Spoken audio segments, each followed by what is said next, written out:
Amém. Glória a Deus. Deus invencível, inigualável. Meus irmãos, enquanto a ministração estiver acontecendo, se você tiver aí alguém que esteja necessitando de uma oração, você coloque o nome nos comentários aí, que o pessoal vai colocar ali no final a gente orar para essas pessoas. Amém? Então, se você tem alguém que está com dificuldade, que está com problema, e a gente não pode ir lá pessoalmente visitá-los, a gente vai orar no final por eles.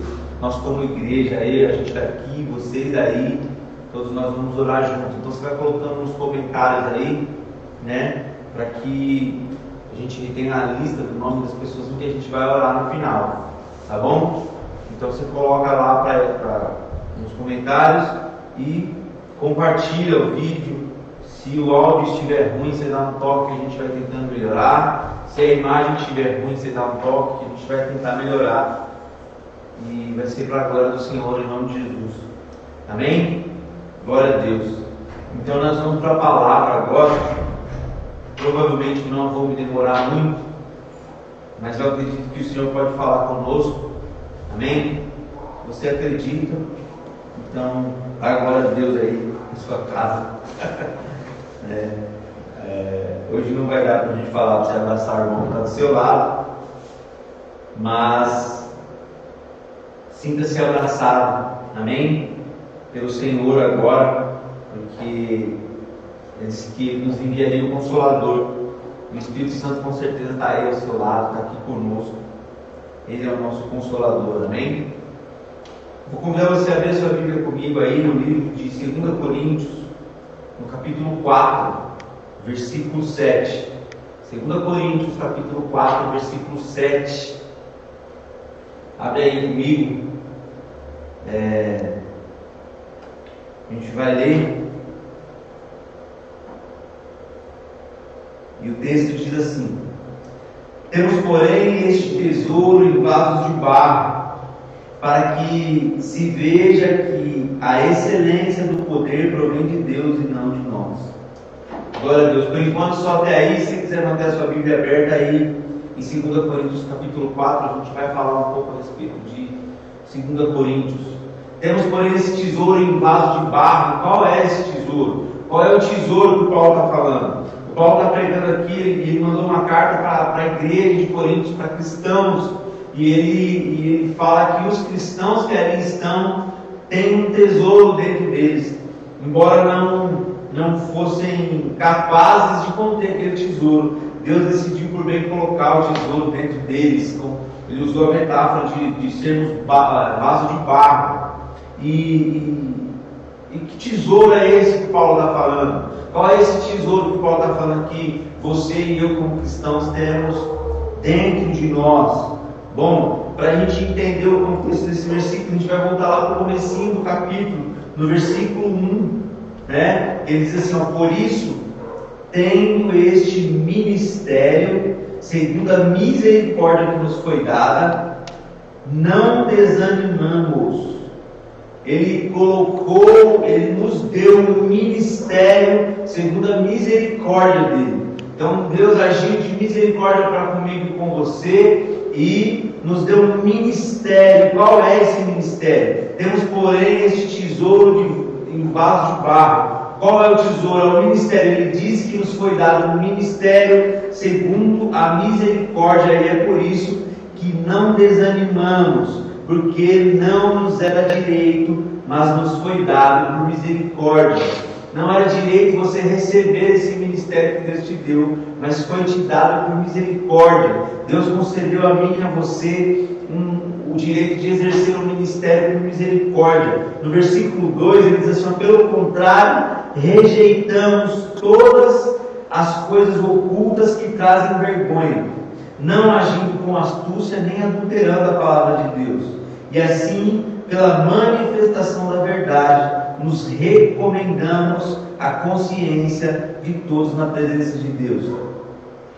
E ao contrário, rejeitamos tudo aquilo que é oculto, tudo aquilo que traz vergonha. Nós não somos astutos e nem manipulamos a palavra de Deus. A gente, como cristão, tem um ministério confiado por Deus, através da sua misericórdia, de falarmos única e exclusivamente a verdade de Deus. A gente não pode manipular a palavra ao nosso bel prazer, e é isso que Paulo está ensinando para os coríntios, e para mim e para você hoje. É válido que a gente não venha manipular a palavra ao nosso deleite, ao nosso bel prazer. Nós cristãos devemos nos recomendar uma vida de verdade diante de Deus, por nossa própria consciência. Amém? Esse é o tesouro, né? Deus te deu algo que você não podia carregar, mas Ele confiou a você. Que mesmo sendo falhos, o Senhor é misericordioso. No capítulo 3, aí mesmo de 2 Coríntios, no capítulo 3, no versículo 4, ele diz assim: é por meio de Cristo que temos tal confiança em Deus. Não que por nós mesmos sejamos capazes de pensar alguma coisa, como se partisse de nós. Pelo contrário, a nossa capacidade vem de Deus, o qual nos capacitou para sermos ministros de uma nova aliança, não da letra, mas do Espírito, porque a letra mata, mas o Espírito vivifica. Glória a Deus. É por meio de Cristo que temos tal confiança em Deus, esse ministério que a gente recebe de Deus, esse tesouro colocado em você e em mim, é algo de confiança de Deus, e não é mérito seu nem meu, foi o Senhor que decidiu bem colocar em você. Pelo contrário, a nossa capacidade vem de Deus, o Paulo vai dizer, e foi Deus que nos capacitou para sermos ministros de uma nova aliança. Então é obrigação sua e minha levar essa nova aliança que o Senhor colocou no nosso coração, nos concedeu como ministério por meio da misericórdia. É obrigação sua e minha levar essa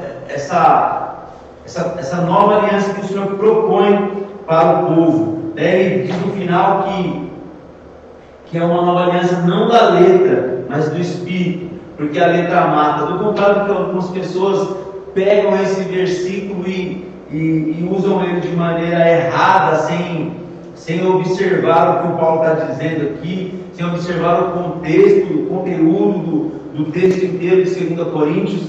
Eles vão dizer que a letra é o estudo, etc. O que o Paulo está falando aqui da letra é da lei. Então, se Deus propõe uma nova aliança, é uma aliança diferente daquela que se tinha antes. A aliança com Deus era por meio da lei. Se você descumprisse a lei, você quebrava a aliança com Deus.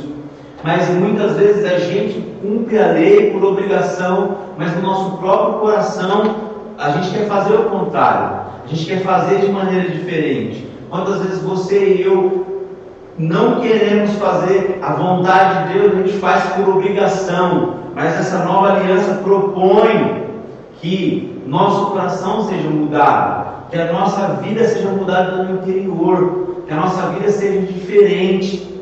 Então, ele disse: olha, você é um vaso de barro, mas nós temos um tesouro dentro do vaso de barro que foi colocado por misericórdia de Deus, e é um ministério. E qual é esse ministério? O ministério de levar a verdade da palavra, sem rodeio, sem floreamento, sem colocar algo que não venha de Deus. E a mensagem central dessa palavra é essa: de que o seu coração precisa ser mudado, de que o meu coração precisa ser mudado, de que em Cristo há esperança, que em Jesus há esperança, porque nós não conseguiríamos cumprir com a lei, mas por meio de Cristo, o Espírito Santo age em você e em mim, e nós temos o nosso coração mudado. Então a gente faz as coisas conforme aquilo que Deus quer, porque a gente ama a Deus.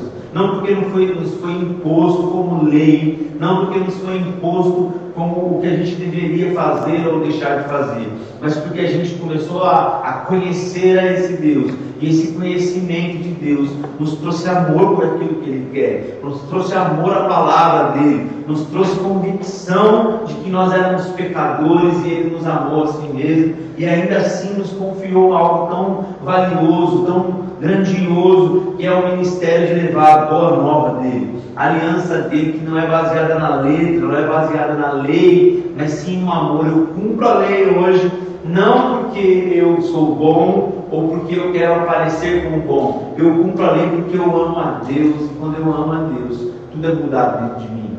Por isso a gente cumpre a lei. Amém? Glória a Deus.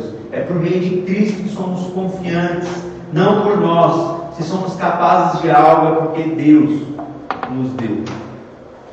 É por Deus. Ele nos capacita para sermos ministros de uma nova aliança em Cristo, a que não vem das leis, mas sim da mudança da mente, que acontece através do Espírito, que transforma o interior do homem. Amém? Então você e eu somos mudados pelo Espírito Santo de Deus. Agora a gente vai voltar lá para o capítulo 4, no versículo 3. Espero que a sua Bíblia esteja aberta aí comigo.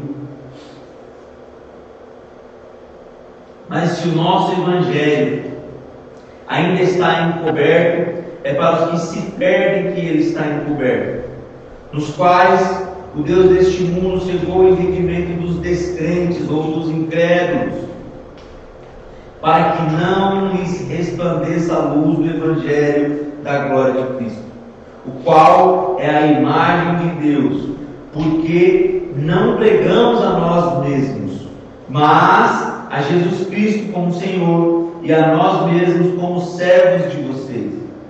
Por causa de Jesus, porque Deus que disse das trevas resplandeça a luz, Ele mesmo resplandeceu em nosso coração para a iluminação do conhecimento da glória de Deus na face de Jesus Cristo. Legal. Mas se isso ainda está encoberto, é para quem não crê em Cristo, para os descrentes, é para os que se perdem, que está encoberto o Evangelho. O Evangelho de entender que a gente precisa fazer conforme aquilo que Deus coloca em nós, aquilo que dá liberdade para que o Espírito age em mim e em você.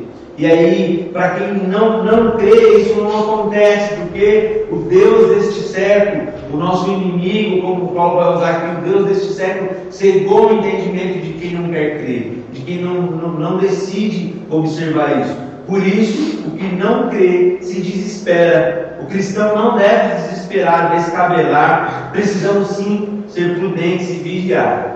A palavra vai nos instruir que a gente deve vigiar e orar. A Bíblia vai dizer, vigiar e orar é nessa sequência. Você precisa orar, você deve orar, né? Você deve clamar ao Senhor, porque nós temos um Pai que nos adotou e nos confiou este ministério, que é de levar a boa notícia.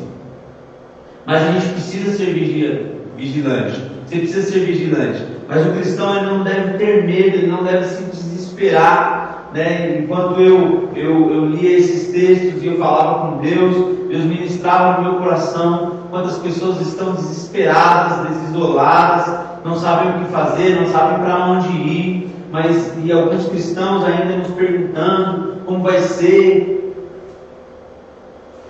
o que nós vamos fazer. Você vê alguns pastores na internet falando que não vão fechar suas igrejas, e aí alguns julgam que é irresponsabilidade, outros julgam que ele é cheio de fé. Eu não me coloquei em posição nenhuma de julgar ninguém, mas eu sei que eu preciso ser vigilante. Mas eu não preciso me desesperar, porque eu tenho um Redentor, o meu Redentor vive. Eu sou filho de Deus. Você é filho do Senhor. Você que crê que essa verdade não está encoberta aos seus olhos. Você é filho de Deus.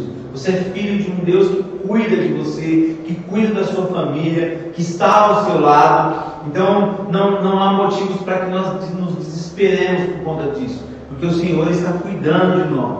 Ele está ao nosso lado. O Senhor está com você no meio da dificuldade, no meio da tribulação. O Senhor está com você.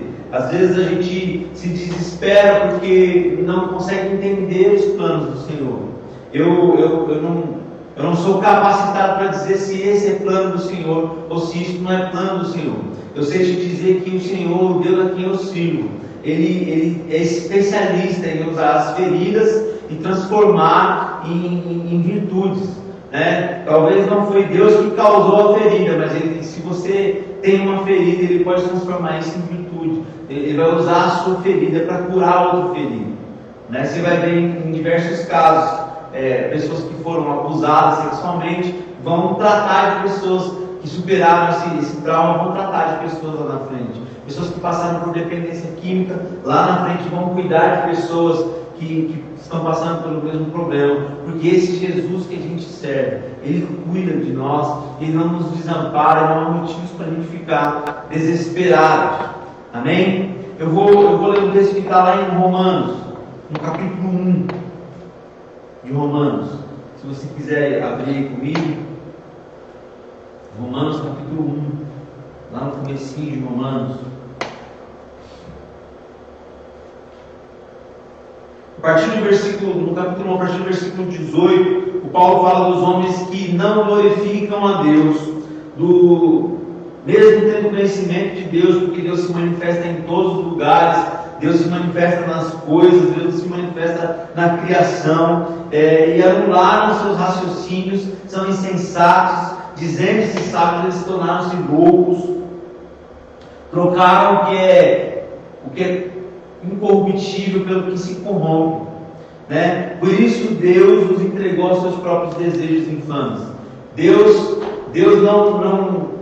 não castigou ao homem, Ele simplesmente liberou o homem e falou: olha, é esse o seu desejo, então você faça aquilo que é de sua vontade. E aí a gente vê os homens se degladiando, se desesperando, o homem não sabe o que ele quer e nem para onde ele vai, nada o satisfaz. E aí quando o mundo, que ainda é necessitado dessa boa nova de Cristo, tem um encontro com uma realidade dessa como a gente teve nesses últimos meses, o mundo se desespera, o mundo não entende por que isso acontece, para onde ir, o que fazer, mas a nossa esperança não está aqui. A nossa esperança está em Cristo, aquele que cuida de cada um, aquele que nos liberta, que nos leva para o céu. O Senhor quer te salvar, quer te libertar de tudo isso. Então talvez nós estejamos aqui e preocupados com o que vai acontecer amanhã, mas o Senhor nos diz que basta a cada dia o seu próprio mal. Você não deve se preocupar com o que vai acontecer amanhã, mas hoje você precisa se ajoelhar diante do Senhor, clamar a Ele, falar com Ele e ser vigiante, meu irmão.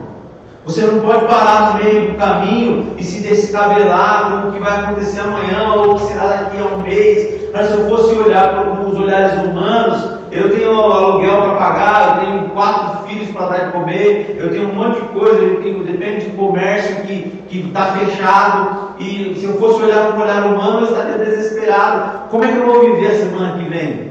Mas eu tenho a certeza que eu tenho um Pai que cuida de mim. Eu tenho a certeza de que eu tenho um Deus que não me abandona. E porque eu tenho essa consciência, eu sei que Deus não me abandonará aos meus próprios desejos, às minhas próprias vontades, aquilo que eu quero fazer, porque é o que Paulo está falando aqui no capítulo 1 aos Romanos, a partir do versículo 18 até o 25 ali, ele está falando isso. Olha, vocês abandonaram a Deus, vocês deram mais ênfase à criação do que ao Criador.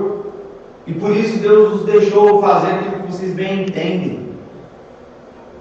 No capítulo 3 de Romanos, ele vai falar: olha, todo mundo pecou, não tem ninguém bom, não acho um único homem bom. Todos pecaram e se desviaram e não tem ninguém bom na terra. Aí você vai ver que ele vai cuidando disso com os romanos no próprio capítulo 1.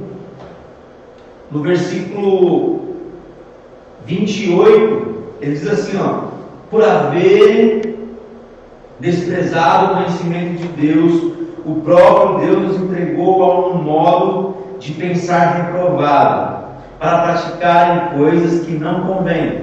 Estão cheios de todo tipo de injustiça, perversidade, avareza e maldade. Estão cheios de inveja, homicídio, discórdia, engano e malícia. São de discórdia, embora conheçam a sentença de Deus, de que os que praticam tais coisas são passíveis de morte. Eles não somente fazem, mas também aprovam os que as praticam. Então Paulo está alertando o povo: olha, tem muito homem mau lá fora e o povo está desesperado porque eles não têm para onde ir. Porque Deus entregou seus próprios desejos, seus próprios pensamentos.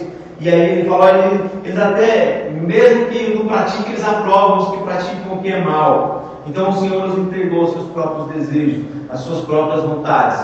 E aí, nessa hora, esse homem que não teve um encontro com Cristo, ele se desespera. Mas o cristão que está na rocha que é Jesus, ele não se desespera, porque em Cristo há esperança. Embora nós estejamos no meio de uma ventania, nós sabemos que Jesus está lá. Nós sabemos que o Senhor tem cuidado de nós.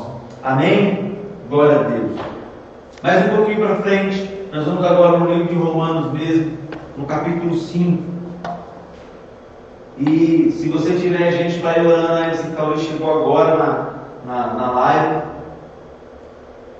alguém que está precisando de oração, algum idoso, né? Já de imediato eu vou pedir para os meninos colocarem o nome da minha sogra, Lourdes, que está com dengue, né? Minha mãe também está se recuperando da dengue. Minha sogra já tem 73 anos, minha mãe tem 66, e elas precisam, e aí você já vai orando por elas também aí na sua casa. Amém? Achou aí? Romanos capítulo 5, versículo 1. Diz assim: justificados, pois, mediante a fé, temos paz com Deus, por meio do nosso Senhor Jesus Cristo.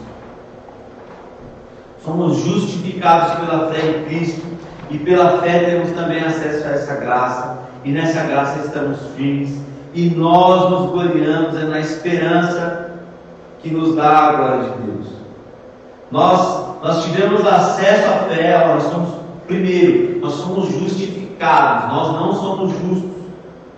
O cristão, às vezes, tem a fama lá fora no mundo de querer ser melhor que as pessoas, e nós não somos melhor que as pessoas, nós somos iguais às pessoas. Nós não somos justos, mas nós somos justificados, como diz o Paulo aqui.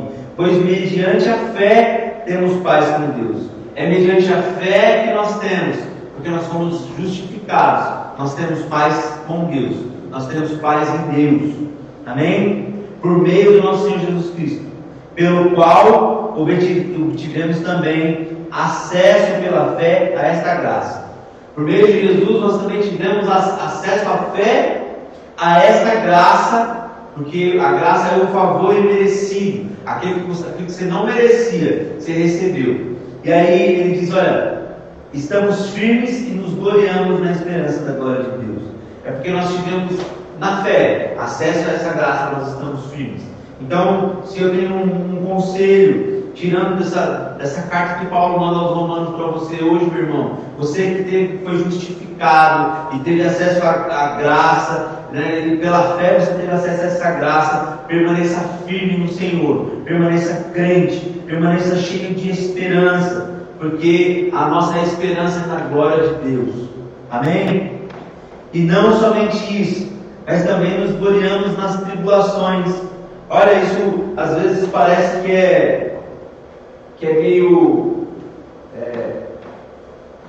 contrário de tudo que a gente ouve nos dias de hoje. Paulo vai dizer: olha, eu me alegro também na tribulação, né? Mas você vai ver lá em 2 Coríntios, no capítulo 12, no versículo 9, quando Paulo está ali clamando a Deus que tire o espinho da carne dele, que o livre daqueles problemas ou daquela dificuldade, a resposta que Deus dá para o Paulo é falar: olha, minha graça te basta. Minha graça te basta e o meu poder se aperfeiçoa na fraqueza. A resposta de Deus para o Paulo é falar: olha, minha graça te basta. E eu orando hoje e ontem a respeito disso, para que Deus me dê uma direção, me mostre uma luz, me mostre o que fazer, como agir, para onde ir. O Senhor me deu essa resposta. Ele falou: olha, minha graça te basta. A minha graça te basta. E eu creio que isso vale para mim e para você. Olha, a graça do Senhor nos basta. Porque na continuidade do versículo, o Paulo fala assim: ó, de boa vontade me gloriarei nas minhas fraquezas. Quando a gente passa por uma dificuldade que está fora da solução nas nossas mãos, a gente se abala, a gente se abate e aí a gente recorre a Deus. E o Paulo fala de boa vontade: eu me gloriarei nas minhas fraquezas, para que em mim habite o poder de Deus. Eu sei que eu não tenho controle sobre nada, então eu me glorio nessa minha fraqueza, para que em mim haja o poder de Cristo. Amém? E nós que somos cristãos nos gloriamos também nas tribulações, como ele falou. Olha que estranho, parece controverso esse texto de Paulo, né? Mas quando seguimos a leitura, entendemos o que ele quis dizer. A tribulação produz perseverança, a perseverança produz experiência, e a experiência produz esperança. Por isso, nos gloriamos nessas coisas. Olha a continuidade do versículo. Olha, a tribulação produz perseverança. Quando você passa por dificuldade, você passa por situações, a tribulação produz em você uma vontade de ir além, de continuar, de lutar, de ir de novo, e essa perseverança te produz experiência. Você já sabe como fazer, você já sabe para onde ir, você já sabe a quem recorrer, e quando você tem experiência naquilo, você tem esperança, e isso vai dar certo. O Senhor está comigo, nós vamos passar por essa dificuldade, nós vamos passar por essa ventania, porque nós nos gloriamos na fé que nós temos em Cristo. Glória a Deus. Amém? Eu vou ler aí na continuidade do versículo 5, do capítulo 5 de Romanos. Ora, a esperança não nos deixa decepcionados, porque o amor de Deus é derramado em nosso coração pelo Espírito Santo que nos foi dado. Porque Cristo, quando nós ainda éramos fracos, morreu seu tempo pelos ímpios. Dificilmente alguém morreria por um justo.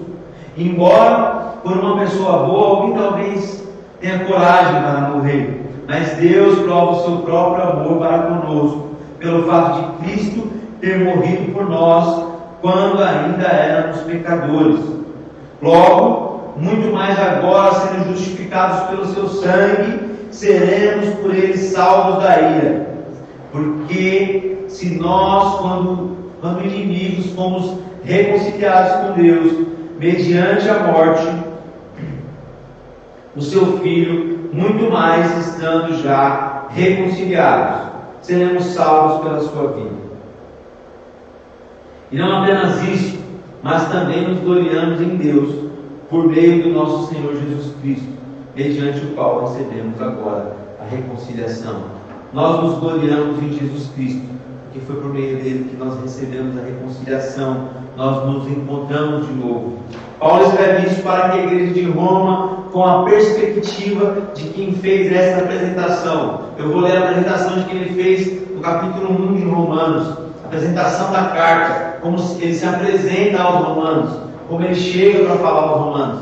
Ele tem uma visão de quem ele é e de quem é o crente diante do reino de Deus. Ele decide escrever a carta para os romanos e toda a apresentação ele fala pouco, mas dessa aqui ele fala um pouco mais. Então em Romanos, no capítulo 5, no capítulo 1, a partir do primeiro versículo, ele fala assim, Paulo, servo de Jesus, chamado para ser apóstolo, separado para o Evangelho de Deus, que ele no passado prometeu por meio dos seus profetas nas Escrituras Sagradas. Este Evangelho diz respeito a seu Filho, o qual segundo a carne veio da descendência de Davi, e foi designado Filho de Deus, com poder, segundo o Espírito Santo, o Espírito de santidade, pela ressurreição dos mortos, a saber, Jesus Cristo, nosso Senhor. Por meio dele viemos a receber graça e apostolado por amor do seu nome, para a obediência da fé entre todos os gentios. Entre esses se encontram também vocês, que foram chamados para pertencerem a Jesus Cristo. A todos os amados de Deus que estão em Roma, chamados para ser santos, Que a graça e a paz de Deus, nosso Pai, e do nosso Senhor Jesus Cristo estejam com vocês. Olha o que Paulo começa a falar aqui. Ele fala: olha, eu sou servo de Cristo. Sou Paulo, servo de Cristo. E depois ele fala: olha, eu fui separado para o Evangelho de Deus. Então ele sabe quem ele é. E eu e você devemos saber quem nós somos. Nós somos servos de Cristo, aquele que serve a Cristo, não aquele que é servido por Cristo. Nós obedeceremos às ordens do nosso Senhor. Aquilo que o Senhor nos designar, nós faremos. Nós somos servos de Cristo. E aí depois ele fala: fui separado para o Evangelho de Deus, de Jesus Cristo, nosso Senhor. Mais uma vez, Jesus Cristo é o nosso Senhor. Ele exerce senhorio sobre nós. E o Paulo sabia quem ele era. Nós recebemos apostolado para a obediência da fé. Ele fala: olha, eu recebi o apostolado, mas foi para a obediência da fé. Entre esses se encontram vocês que pertencem a Cristo. Vocês da igreja de Romanos pertencem a Cristo. Vocês são propriedade de Cristo. Você, meu irmão, está em casa, talvez está atribulado, talvez esteja aí angustiado, talvez está sentindo falta do calor da igreja, do abraço do seu irmão. Eu também estou morrendo de saudade de você. Mas saiba que você pertence a Cristo. Você é de Cristo. Que a paz esteja com você. Essa é a apresentação de Paulo. Ele escreve tudo aquilo que a gente leu. Já na perspectiva, ele se apresenta dessa forma: olha, eu sou servo de Cristo. Eu fui chamado para ser apóstolo, mas para a obediência da fé. Jesus Cristo é o meu Senhor. Vocês pertencem a Cristo. E com tudo isso, o Paulo nos dá uma lição de como sermos cristãos nessa hora. Porque a gente pode passar por muitas dificuldades, mas o Senhor não nos abandona, não nos deixa nunca. Amém? Glória a Deus. Abra comigo aí, meu irmão. Vamos voltar lá em Coríntios agora, no 2 Coríntios, no capítulo 2 de 2 Coríntios. E aí, como está aí? Já colocaram bastante nome para oração aí? Uns 300 já? Está quase. Glória a Deus. Temos que ter fé que quando nós clamarmos ao Senhor, Ele responde às nossas orações. Amém? Achou aí comigo?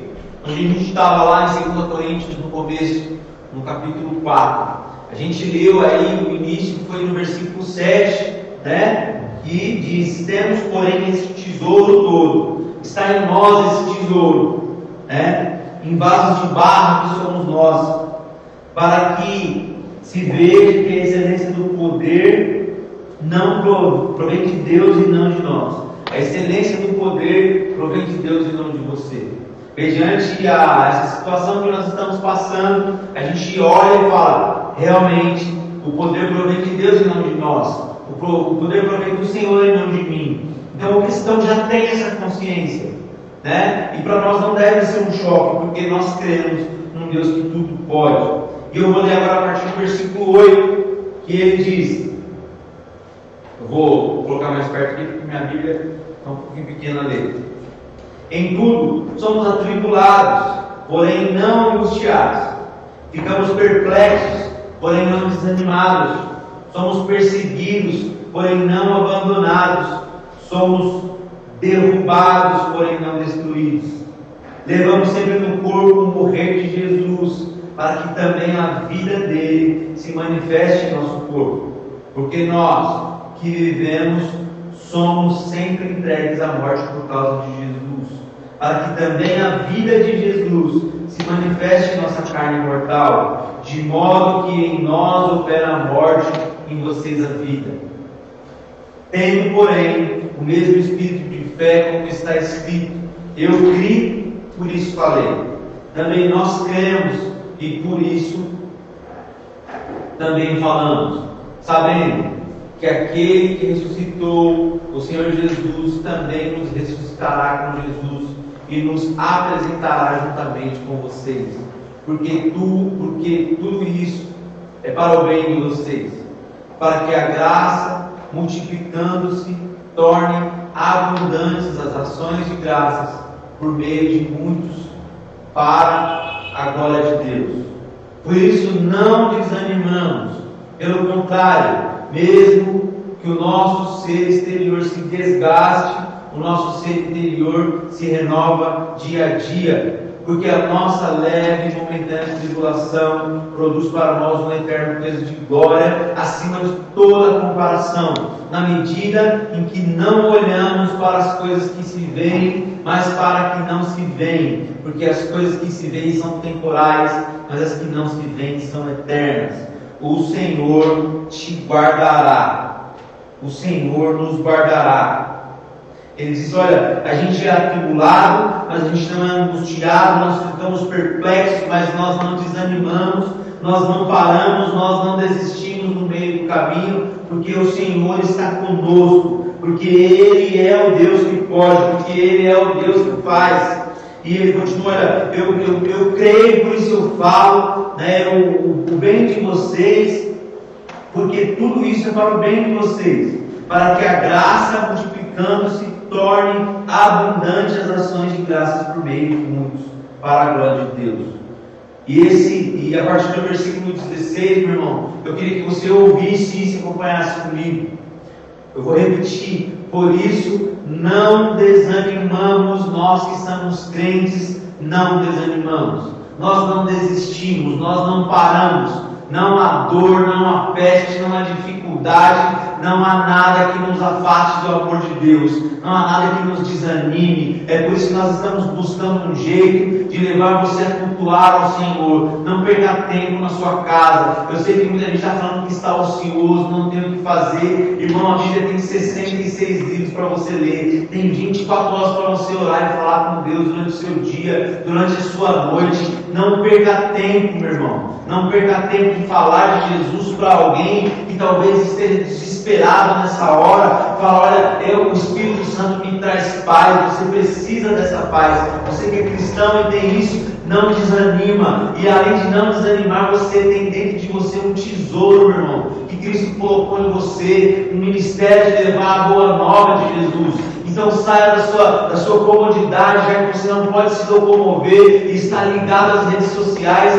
Meu irmão, comece a falar com as pessoas no WhatsApp, via Facebook. Fale aquilo que Jesus tem feito para você, aquela paz que o Espírito Santo tem trazido para você, aquele acalanto que o Espírito tem cuidado de você. Nessa noite o Senhor quer cuidar do seu coração, cuidar da sua mente, para que você transborde e cuide de outros, para que você vá além e leve isso para outros. Pelo contrário, nós não desanimamos, e pelo contrário, mesmo que o nosso ser exterior se desgaste, o nosso ser interior se renova dia após dia. Se você está cansado, se você tem dificuldades, ainda que o seu ser exterior se desgaste, o seu ser interior precisa se renovar dia após dia, porque você é cheio do Espírito, porque você tem o Espírito Santo a seu favor, o seu Consolador, aquele que te busca, aquele que cuida de você, aquele que está junto com você a todo tempo, aquele que vai estar com você até a volta de Cristo.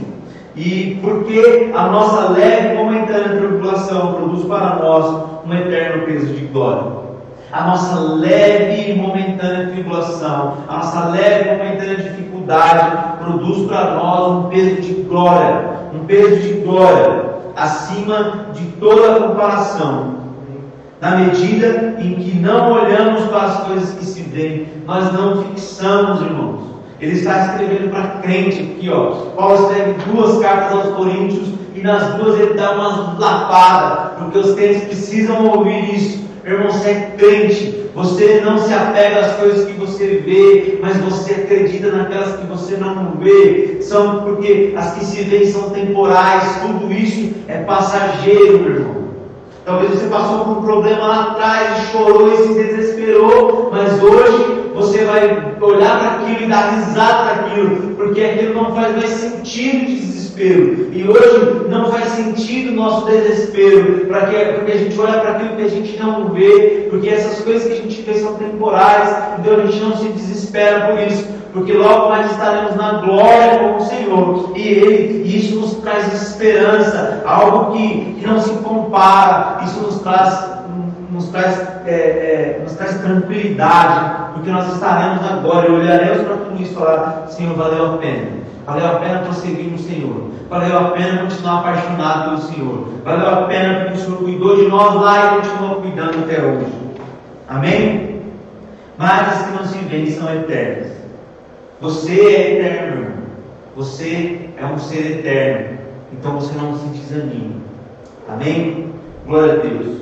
Que Deus possa ter falado com você, te trazido um ânimo para que você prossiga orando, falando ao Senhor. Nós vamos cantar um louvor aqui, que é um louvor que nos traz esperança como cristãos. Que é um louvor em que te leva a adorar a Deus, e isso te traz refrigério, te traz acalanto, te traz esperança. Então eu queria te convidar nessa noite a se levantar, se estiver na sua casa aí, e cantar isso. E cantar em voz alta, meu irmão. Aonde você estiver, de repente seu vizinho está aí ligado no mesmo link que você, assistindo esse mesmo vídeo. E ele vai cantar isso com você, porque o Senhor vai te trazer renovo. Porque Ele vive e nós podemos ter na manhã. Se nós somos felizes em Jesus, é porque o Senhor vive. Independente da dificuldade.